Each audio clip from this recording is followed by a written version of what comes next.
We're in the midst of global conflict, aka WW3, and people don't even realize it. And one of the reasons why people don't realize it is because we're expecting for WW3 to look like WW2, and it's not. It's not.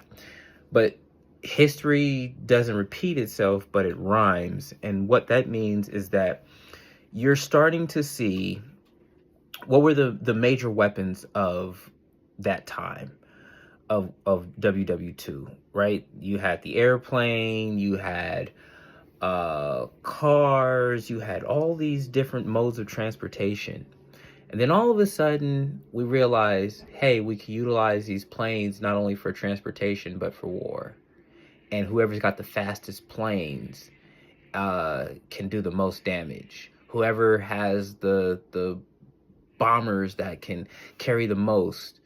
But whoever can produce the most wins. And what we're seeing right now is that the war is going to be AI, artificial intelligence, cyber warfare, drones, and biowarfare. Now, a lot of folks don't necessarily know this biowarfare part, but that's going to be critical. One of the things that we just saw is that the chief technology officers of Palantir, Meta, the chief product officer of OpenAI, and the former chief research officer of OpenAI just got direct commissioned into the United States Army as lieutenant colonels.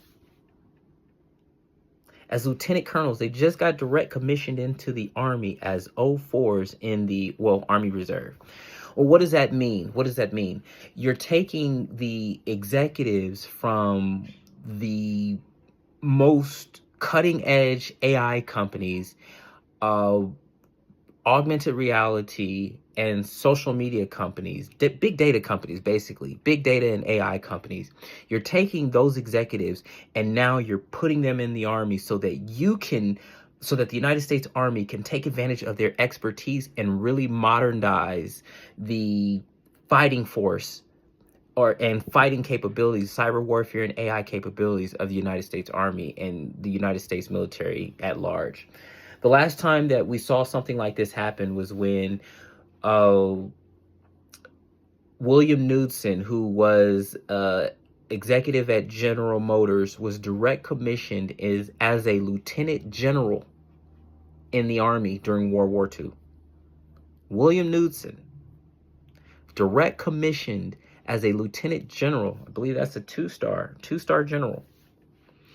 And the reason why he was brought in was to help with the production of military. So because he understood production of cars and mass production, the United States realized we needed an expert who knows production, because they went from just having 3,000 planes in 1939 to 300,000 planes by 1945 or 1949, one of those two. So 100x growth, going from 3,000 planes to 300,000 planes. It was production. Production is how we won that particular war.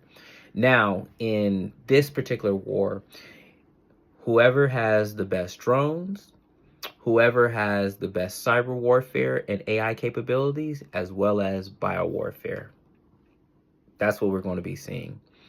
At the end of the day, you still need boots on the ground. You still need boots on the ground, but a lot of the conflict is going to happen first after military targets, then strategic national resources. So your power infrastructure, your water infrastructure, your banking and financial infrastructure. The banking financial infrastructure will be okay, but it will be any way in which information can be corrupted and disrupt the economies of whatever adversary. That's what you're going to start to see.